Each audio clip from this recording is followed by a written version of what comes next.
how to delete video, text, photo, music, and layer on BN Video Editor application. If you found this video helpful, please hit the like button, subscribe, and turn on the notification bell for more video like this.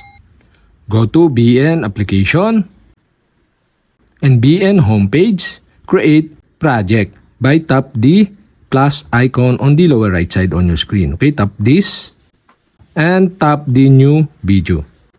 Here in new video, you can now select the video, photo on your files. So for my example, I use this video and photo. After that, tap the next button. And we have successfully inserted this video and photo on my new project. And to add overlay or layer, tap this and tap the photo and select the photo you want. So for my example, I use this photo and video. Tap this, tap the next button. And we have successfully inserted. And another, the text, tap the text icon here. Tap the text and select the text you want to use. So for example, I add a heading and example, my name.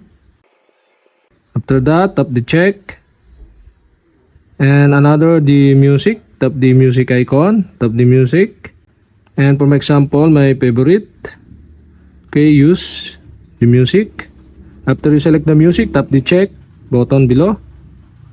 And we have successfully inserted the music, text, layer, and the photo video on your new project.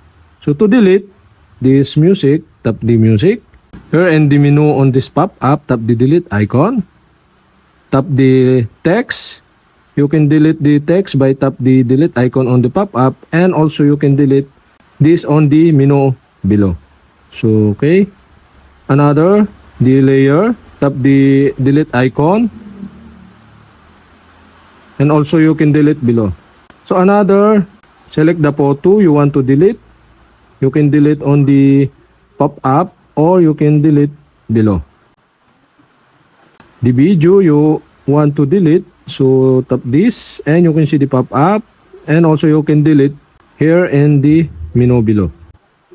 The picture, tap this. Okay, we have successfully delete video, text, photo, music, and layer on your BN Video Editor application. If this video helpful, thank you for watching and see you for my next video.